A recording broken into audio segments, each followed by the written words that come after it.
늘 읽는 구절이죠. 데살로니가전서 2장 17절로 20절까지 말씀. 네 구절을 우리 뜻을 생각하면서 한 목소리로 같이 읽겠습니다. 17절로 20절을 합독합니다. 17절부터 읽기를 시작합니다. 형제들아, 우리가 잠시 너희를 떠나는 것은 얼굴이요 마음은 아니니 너희 얼굴 보기를 정하고 있나이다. 그러므로 나 바울은 한 번도 너희에게 가고자 하지 않으나 사단이 우리를 막아낸다. 우리의 소망이나 기쁨이나 자랑의 결론이 무엇이냐? 왜 아니하는데 우리 주 예수 앞에 너희가 아니라 너희는 우리의 영광이요 기쁨이라. 아멘.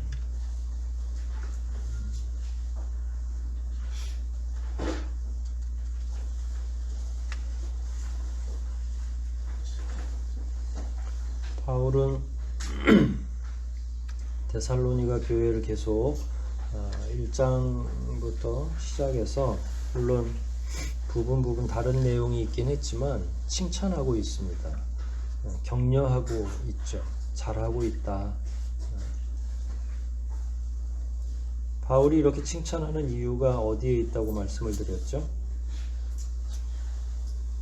바울이 아주 짧은 시간 사역했지만 그럼에도 불구하고 엄청난 성장, 노력, 또 성령이 함께 하신 이런 복합적인 이유들이 그 가운데 포함되어 있어서 멀리 가 있지만 그럼에도 불구하고 안정적인 교회가 됐기 때문에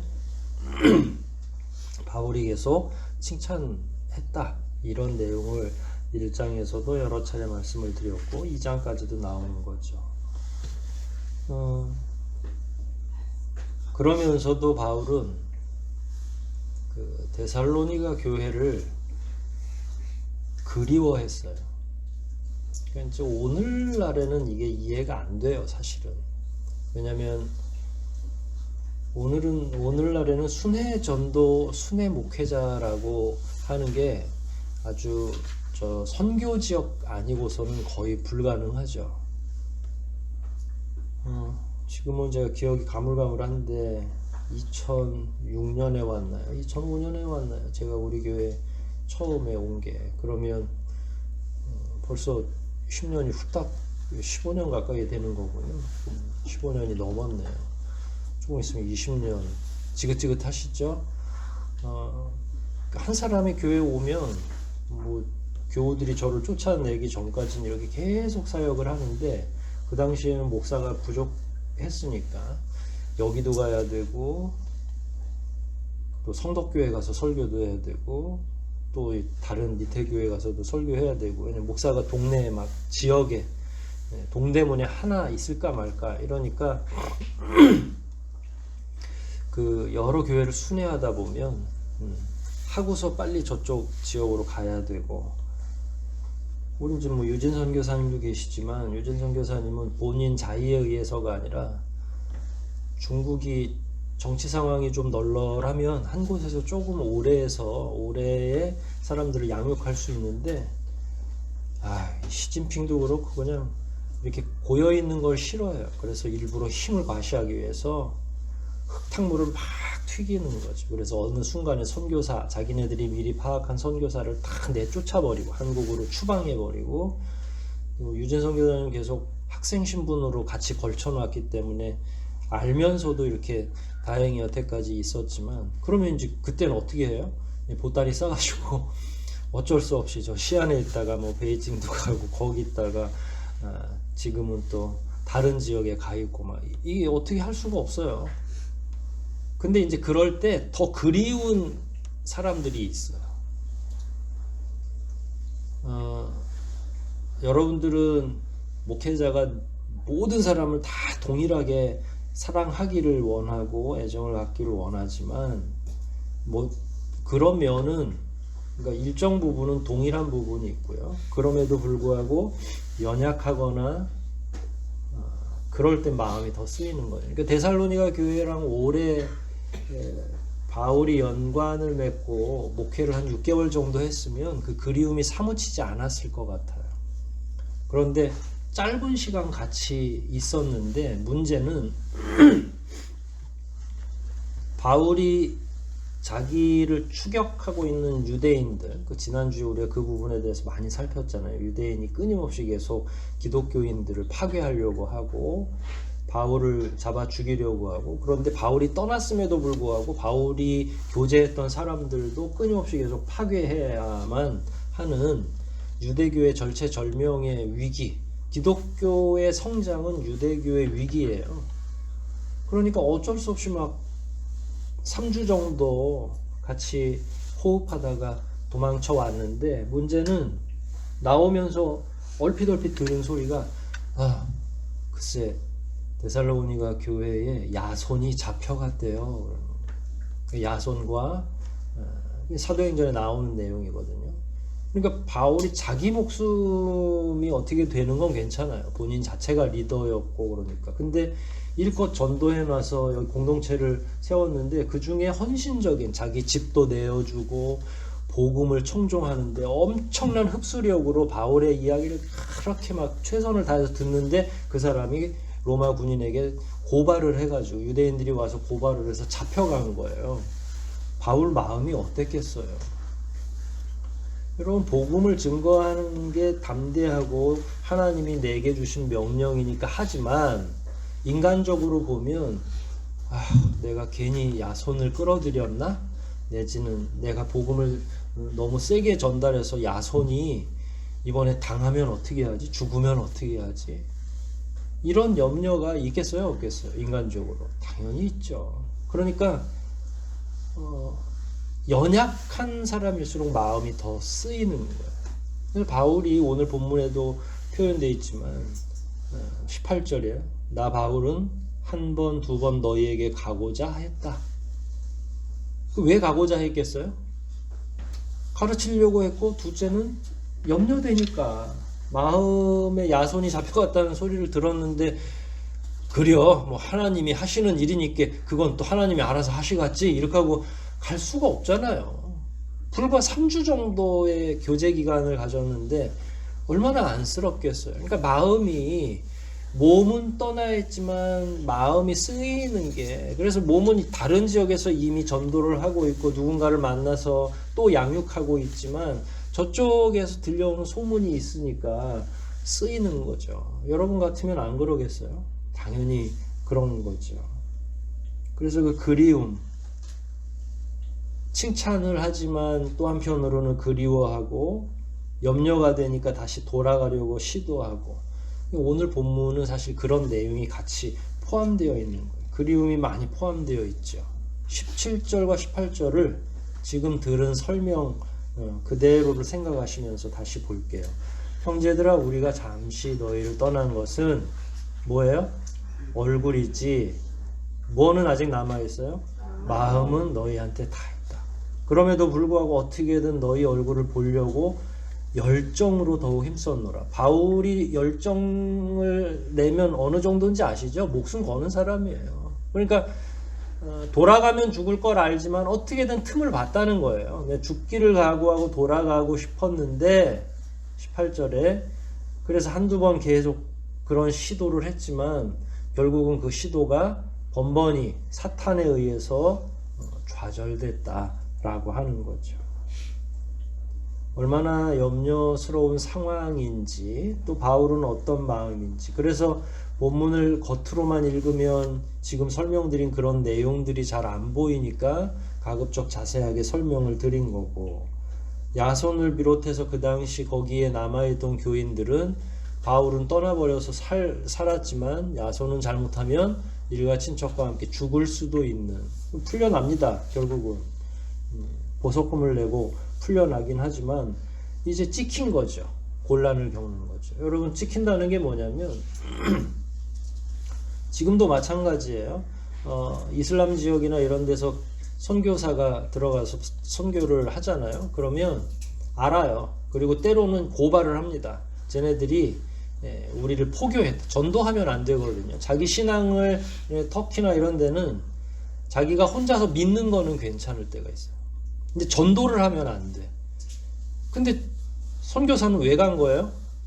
거기 가서 개인 기도하려고 거기까지 간 건 아니잖아요. 그러니까 인간관계를 쌓고 은밀히 전도를 하는데 표현은 좀 그렇지만 귀신같이 또 이걸 또 저쪽에서 알아요. 그래서 고발을 합니다. 그럼 가서 조사도 받죠. 거기서 끝나는 게 아니라 밤에 돌을 던지거나 납치를 하거나 그러다가 정 안 되면 어떻게 해요? 잡아다가 목을 땁니다. 실제로. 그러니까 보석금 내고 나왔으니까 끝난 거 아니냐? 바울이 도망갔으니까 바울 전도자로서의 바울이 도망갔으니까 그러면 데살로니가 교회는 안녕히 잘 있을 것 아니냐? 이렇게 생각할 수가 없으니까 그냥 허허벌판에 기저귀만 채운 어린 아이를 내려놓은 심정으로 바울이 마음속에 부담이 있는 거예요. 그럼에도 불구하고 바울은 복음 전도자니까 또 담대하게 그 짓을 또 해야 돼요. 누군가에게. 참 이게 숙명이죠. 복음 전도하는 자의 숙명이에요. 그 마음속에 그걸 품고 고통을 가지고 그래도 하나님이 기뻐하시는 일이 이 땅에서의 고난에 비할 바가 없으니까 이 땅에서 고난을 당하더라도 천국에 대한 소망을 가지고 살다가 죽는 게 맞으니까 한 사람이라도 더 전도하기 위해 다른 지역을 갔는데 마음이 더 쓰여서 계속 데살로니가 교회를 생각하면서 이렇게 이야기를 하는 거죠. 조직한 지 불과 몇 개월도 되지 않고 그런데 그 기간에 비해서는 감당하기 어려운 환란이 그 교회에 들어와 있는 거죠. 그러니까 데살로니가는 염려와 그리움과 또 재림에 대한 확실한 소망을 전달해야 되는 두 가지, 세 가지의 내용이 계속 들어가 있는 거예요. 몸은 떠났지만 마음은 계속 함께 하는 거죠. 그래서 바울은 어떻게 해서든지 돌아갈 구실을 찾죠. 기회를 찾습니다. 그러나 번번이 실패했다고 이야기하죠. 한 번, 두 번 이렇게 이야기했고 누가 가로막았다고 그랬어요? 사탄이. 이거는 사탄 그러면 이제 관용적 표현이에요. 그럼 이 사탄에 해당되는 무리는 누가 있겠어요? 유대인들 또 로마인들, 바리새인을 비롯한 걸 다 유대인으로 그냥 통칭하면 되고요. 로마인들 가운데 이방인들, 그러니까 지난주에도 우리가 살폈지만 유대인들이 예루살렘 교회 그리스도인들을 괴롭힌 것처럼 너희들의 동족이 너희들을 괴롭힐 거다라고 지난주 본문에 있어요. 있습니다. 지난주 살폈던 내용이에요. 그런 내용들을 알고 있으니까 여기에 사탄에 포함되는, 사탄이 가로막았다 그러는 건 영적으로 뿔 달린 사탄이 내려와서 바울을 못 가게 했다 이런 의미가 아니라 그 사탄의 영향을 받고 있는, 사탄의 역할을 대신하고 있는 존재들이라는 표현이에요. 이걸 또 영적으로만 해석하시면 안 되고요. 그래서 사탄에 해당되는 건 구체적으로는 유대인들이 방해하는 거죠. 여기서 왜 그걸 다 통칭해서 사탄이라고 하냐면 사탄이 누구를 대적하고 지금 일하는 거죠? 하나님. 하나님이 가장 좋아하시는 일이 뭐예요? 천하보다 귀한 한 영혼을 구원하는 일. 그걸 방해하는 자는 그냥 다 뭐라고 생각하면 돼요? 사탄. 사람이지만 사탄의 영향력 아래서 그 일을 하는 거죠. 복음 전도를 하는데 우리는 하나님의 명령에 따라서 한 영혼이라도 제대로 구원시키려고 복음 전도를 하는데 그 일을 가로막아. 때로는 사탄이 교회에도 있죠? 있어요, 없어요? 네, 있습니다. 요새 목사 가운데도 사탄이 있으니까요. 네, 참 어떻게 해야 될지 모르는데 하나님의 복음 전파를 방해하는 모든 자는 저는 사탄이라고 생각해요. 그랬을 때 유대인들이 방해하고 로마 제국이 압박을 하고 핍박이 있으니까, 그래서 하나님의 구원 사역을 결국은 혼란스럽게 하고 아무도 구원받지 못하도록 하는 거죠. 그리고 심지어 그렇게 구원받지 못하게 하고 복음 전파를 못하게 하는 것뿐만 아니라 그러면 거기서 남는 잉여한 사람들, 구원받지 못하는 사람들은 누구 편이 되겠어요? 궁극적으로 예, 사탄의 수하가 되는 거죠. 하나님의 자녀가 아니면 여기는 이 세상에는 여러 종류의 인생이 있는 게 아니에요. 구원받은 자와 구원받지 못한 자가 있을 뿐입니다.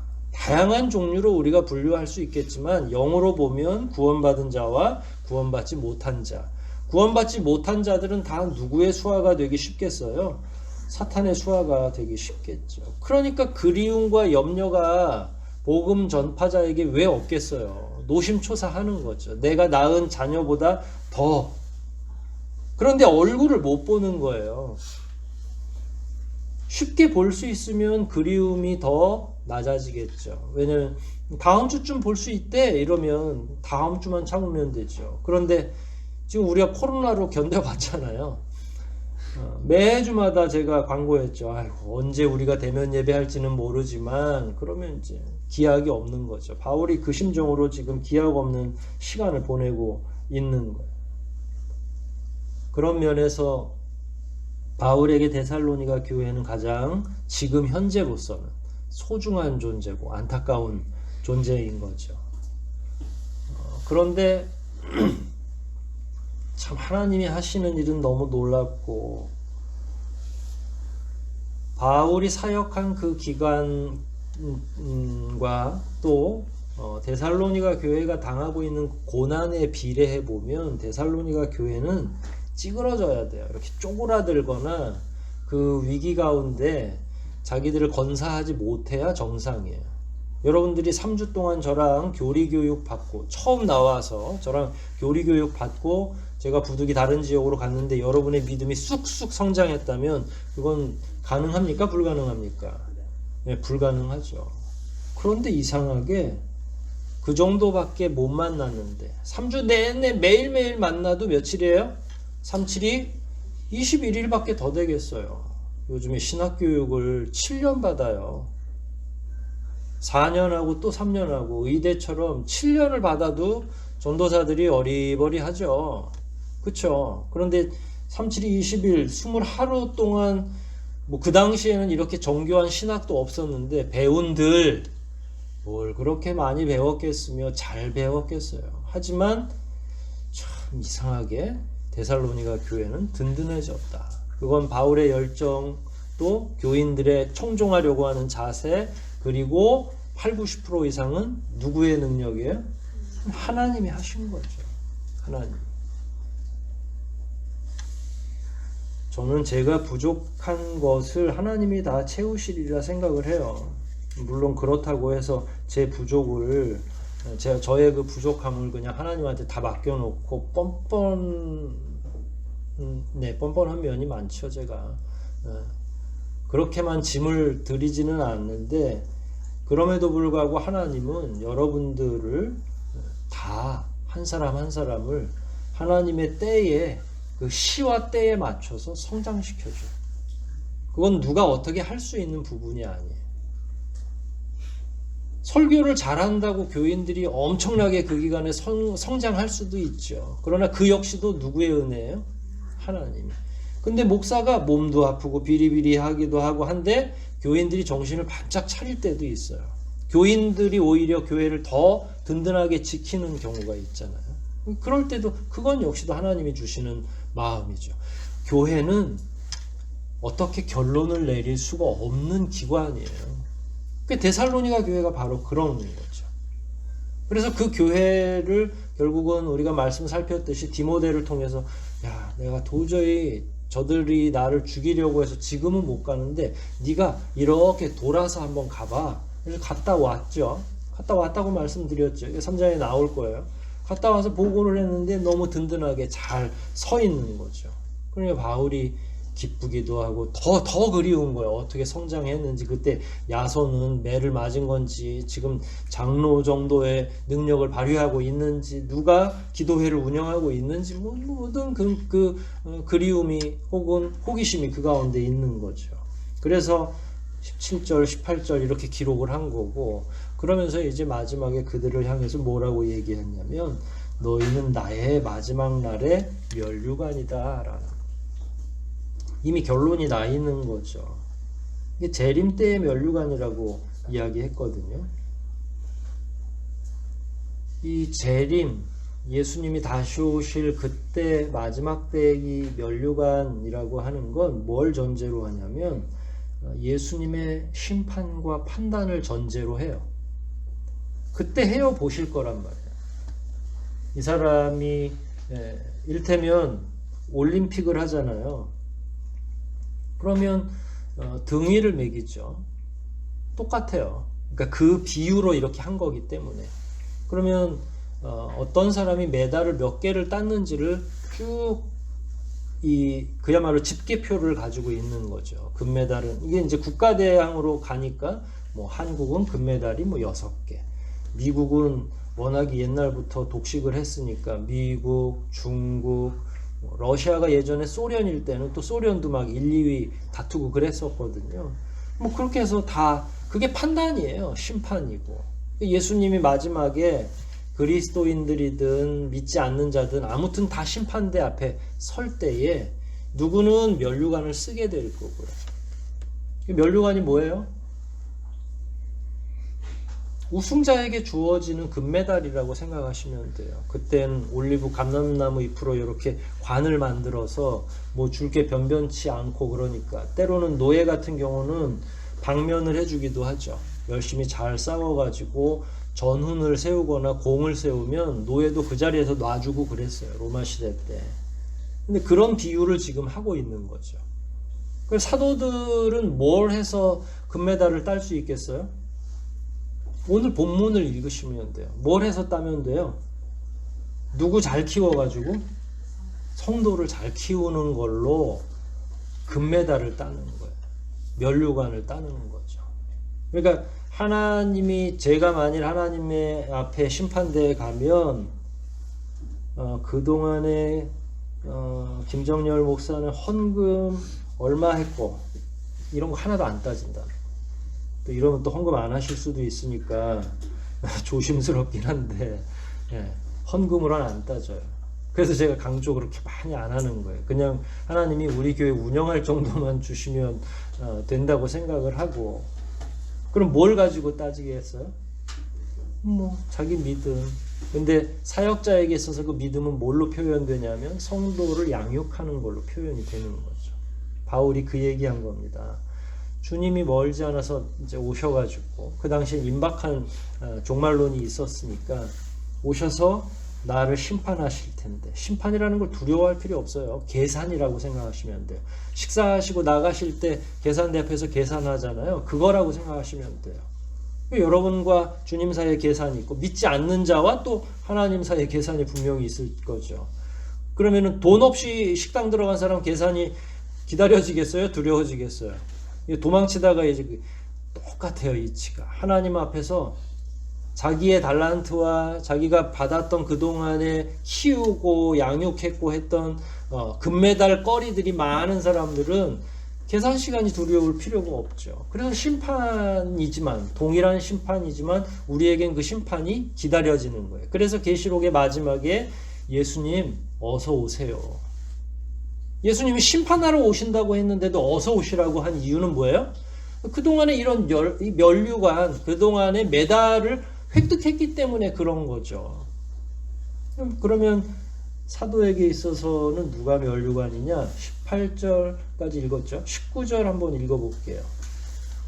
여기 우리라고 하는 건 바울의 일행이기도 하고 전체를 의미할 수도 있겠죠. 우리의 소망이나 기쁨이나 자랑의 면류관이 무엇이냐 묵상해 봤더니 그분의 강림하실 때 예수님이죠. 다시 오실 때 우리 주 예수 앞에 너희가 아니냐. 면류관이 뭐냐 했고 너희가 아니냐라고 했으니까 면류관이 너희다 라는 말이에요. 한글로. 그리고 20절에 최상급을 썼죠. 너희는 우리의 영광이요 기쁨이니라.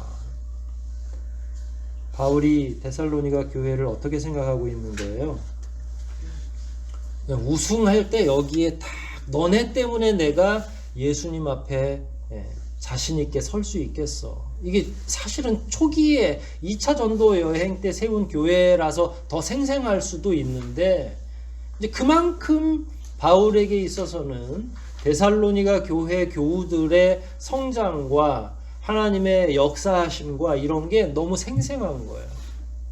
그러니까 이 사람들 가운데 하나도 놓치고 싶지 않고 이 사람들 가운데도 어느 누구도 실족시켜서는 안 되겠다는 사명감이 있는 거죠. 그런데 공교롭게도 또 거리는 또 떨어져 있어요. 그러니까 이게 막 그 안에 짬뽕이 되어 있는 마음인 거죠. 그립기도 하고 애처롭기도 하고 그러면서도 그 사람들이 바울에게 있어서 굉장한 프라이드, 자랑이 되기도 하고.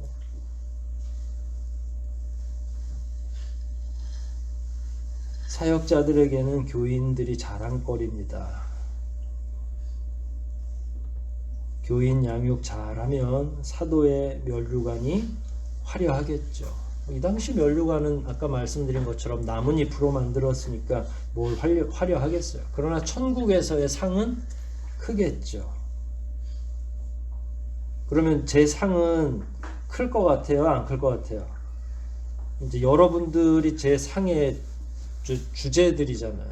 이제 공적 조사를 하면 제가 누구 권사님도 양육을 했고 이러는데 이제 하나님이 체크를 하시겠죠. 야, 말도 마라. 네가 키운 것처럼 보이지만 그 친구는 영 아닌 것 같아. 빼는 거예요. 그렇게 되면. 제가 웃으면서 얘기하지만 저한테는 되게 시급한 문제죠. 여러분들을 양육을 잘해야 제가 하나님한테 칭찬을 많이 받을 텐데 피차 우리가 이 계산을 좀 잘 하셔야 되겠죠. 교인 양육 잘해야 사도의 면류관이 화려할 텐데 여러분이 정말 저의 영광이고 저의 기쁨의 면류관인가. 제가 어디 가서 다시 이 나이에 다시 개척해가지고 면류관 하나 얻겠다고 할 리는 없잖아요. 은퇴까지는 여기서 있어야 되는데 저는 그런 면들이 오늘 본문을 통해서 계속 묵상이 됐던 거예요. 목회자가 어떻게 사역해야 되는가, 교우들을 어떻게 아끼고 사랑해야 되는가, 어떻게 양육할 때 주님이 그것을 면류관으로 인정해 주는가.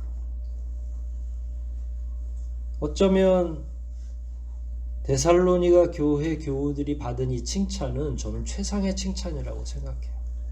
바울에게 있어서 가장 아름다운 면류관, 그 면류관의 보석을 장식하는 것, 이게 데살로니가 교회 교우들이었다. 더군다나 짧은 기간에 비례한다고 하면 엄청난 성장이죠. 바울도 데살로니가 교회를 통해서 많이 배웠을 거고, 또 데살로니가 교회 교우들도 엄청난 견고해짐과 성장을 경험했을 거고, 그걸 또한 성령께서 함께 하심으로 말미암아 그 교회에 대해서 할 말이 이렇게 많은 거예요. 근데 바울이 이 당시에 이런 편지를 쓰면 이 편지를 데살로니가 교회만 읽었어요? 아니면 돌려가면서 읽었어요? 회람하는 편지죠. 그래서 복음 전도를 통해서 성장한, 교회 와서 성장한 모든 이들이 사실은 목회자에게, 사역자에게 있어서는 영광과 기쁨의 열매이고 또 면류관이 될 것이다 라는 걸 소아시아 전체, 그리고 오늘날로 보면 저와 여러분 사이의 관계에서도 이 말씀을 그대로 적용할 수가 있는 거죠. 여러분들이 지금 말씀을 듣는 걸 보니까 계속 생각하고 묵상하고 들으시는 것 같아요. 사실 이런 묵상을 통해서 우리의 관계가 더 깊어지거나 그리스도인들이 더 깊이 하나님이 원하시는 게 무엇인지를 깨달아가는 겁니다.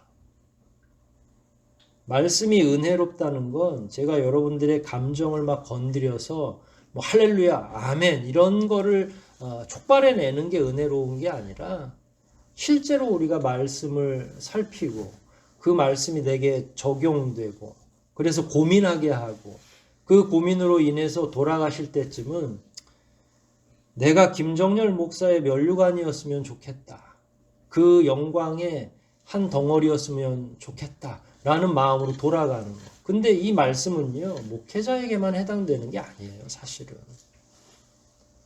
여러분들은 그러면 저하고의 관계만 생각하면 제게는 여러분들이 면류관이지만 여러분들도 판단을 받으실 거잖아요. 주님의 심판대 앞에서.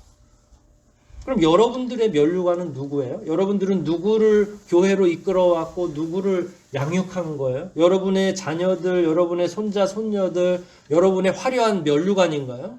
이걸 질문해 볼 필요가 있는 거죠. 여러분들이 그들을 꼭 안고 기도해 줘야 될 까닭이 거기 있는 거예요. 네가 내 면류관인데 라고 눈물을 흘리면서 기도해 줄 수밖에 없는 필연적 관계가 거기에 있는 거예요. 저는 여러분들만 부둥켜 안으면 되지만 여러분들에겐 또 더 많은 제자들, 핏줄이라고 해서 제자가 아닌 게 아닙니다. 그렇죠? 그럼 주님이 마지막 때에 여러분들에게 묻는 거죠. 우리 정권사님 맨 앞에 있으니까 정권사의 면류관은 누구야? 물어보시는 거예요. 그럼 우리가 갈증이 확 느껴지겠죠. 이게 제대로 막 우리가 키우지를 못했으니까. 목사로 사는 것도 이렇게 부끄러운데.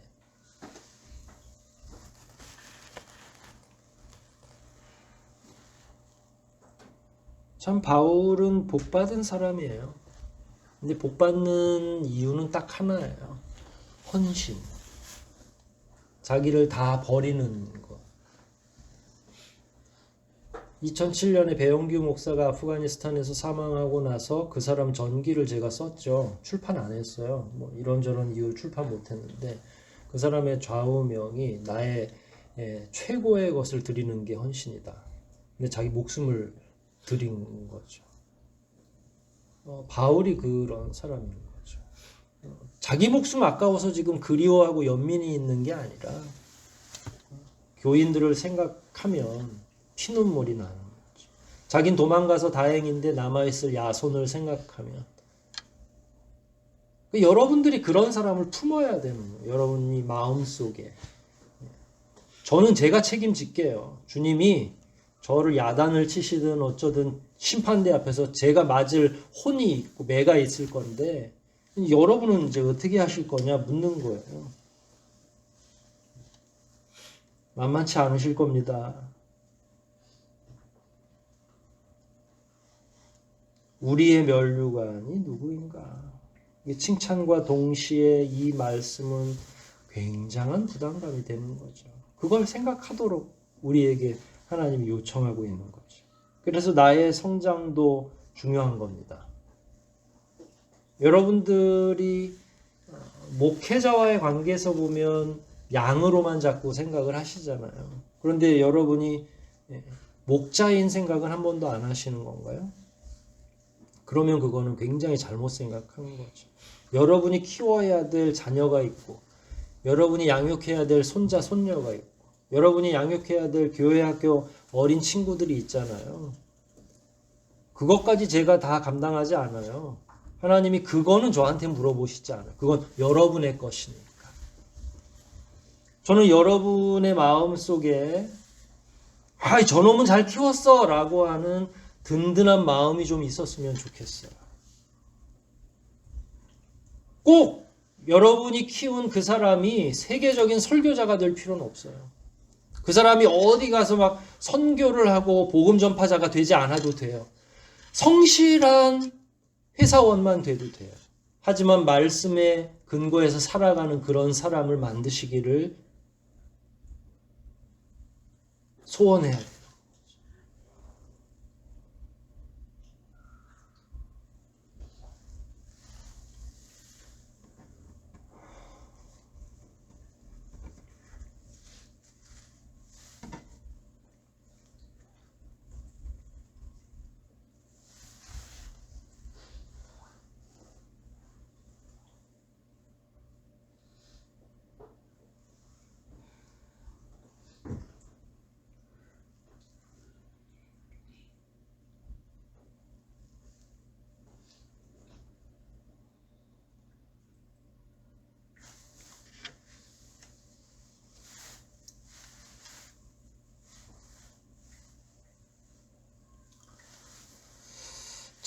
믿음 생활하기가 쉽지 않은 시대에 우리가 살아가고 있습니다.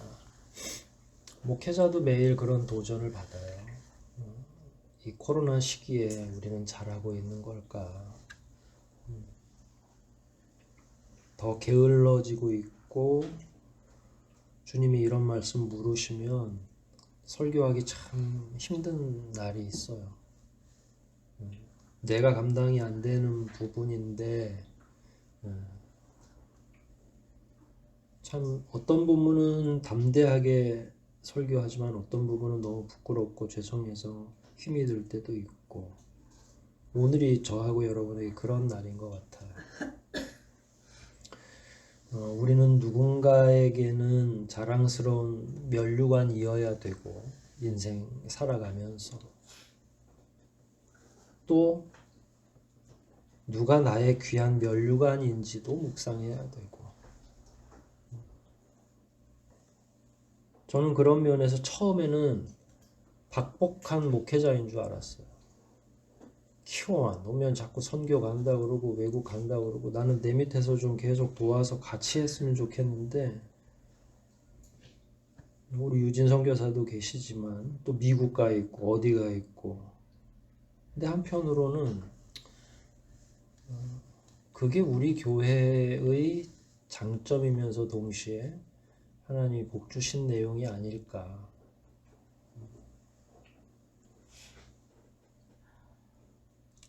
그런 면에서 저하고 여러분의 면류관이 몇 개, 공적인 면류관은 있어요. 근데 그걸로 다 퉁칠 수는 없고, 우리 각자에게 물어보시는 하나님의 질문이 있으시겠죠. 누가 너를 빛나게 할 것이냐? 누가 너를 아름답게 할 것이냐? 그 부분에 대한 해답을 좀 더 갖기 위해서 묵상하십시다. 이제 2022년 다가오는데 뭐라도 우리가 해야 되겠죠. 그래서 저도 이런저런 계획을 준비 중에 있고, 여러분들하고 어떻게 하면 더 좋은 양육 체계를 가지고 우리 교우들을 성장을 시킬까, 또 우리 교우들이 어떻게 하면 좋은 양육자로 성장할 수 있을까.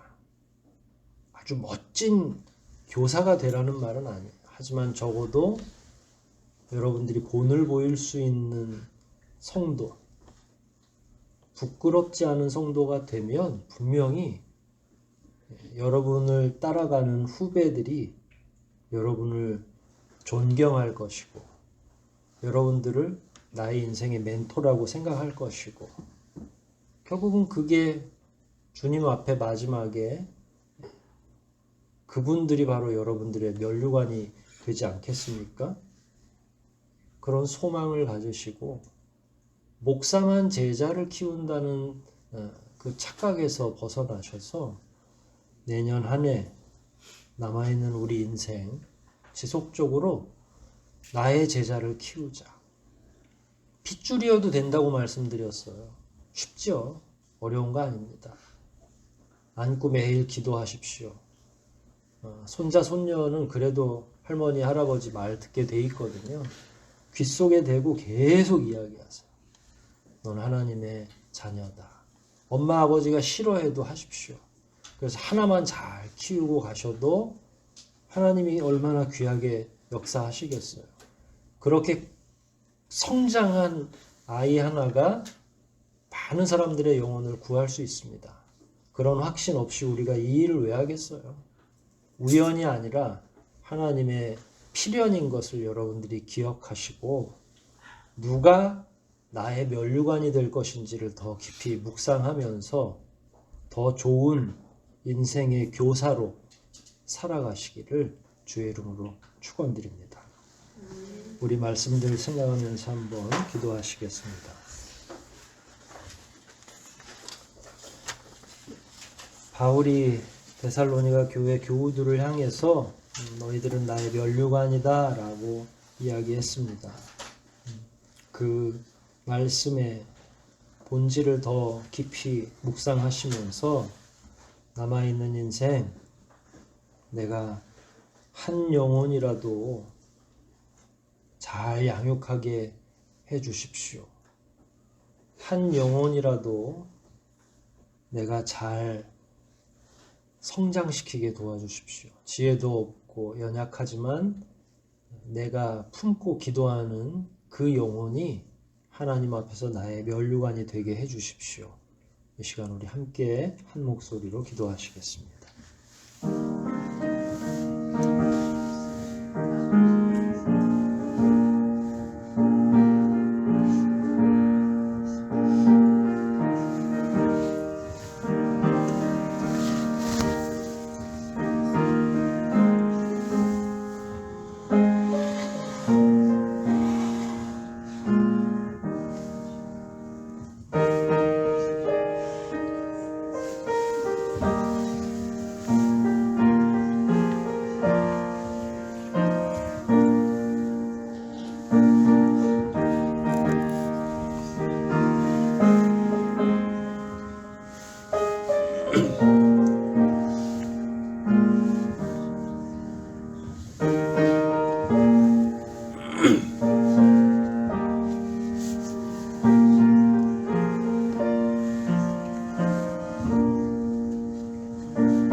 하나님 아버지, 오늘도 말씀을 통해 우리의 믿음을 돌이켜보게 하시고 그 도도한 하나님의 역사 가운데 우리가 무엇을 감당할 것이며 누구를 위해 기도해야 되는지를 깨닫게 하시니 감사합니다.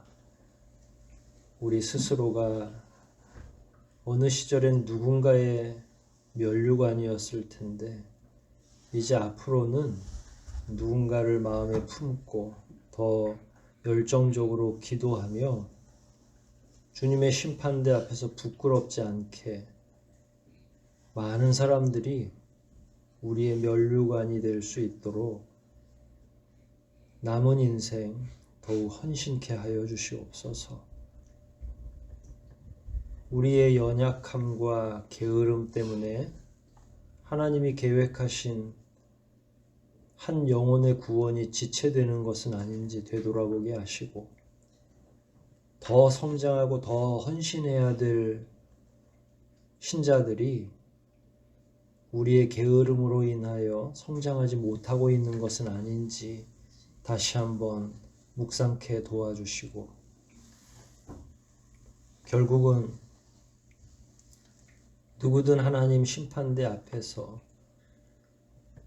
우리가 품고 양육한 그들을 통해 착하고 충성된 종이 되든 게으르고 악한 종이 되든 그 판단을 받게 될 터인데 과연 우리가 어디에 서야 되는지 제대로 판단하고 남아있는 인생 일하게 하여 주시옵소서. 지금까지도 수고한 우리 교우들의 수고를 기억하여 주시고 앞으로 남아있는 인생 짧게 여기지 말게 하시며 그 기간 동안 다만 한 영혼이라도 제대로 품고 기도하는 주의 자랑스러운 청지기들이 되게 하여 주시옵소서. 모든 것 주님께 의탁하오며 구주 예수 그리스도 이름 받들어 감사하며 기도하옵나이다. 아멘.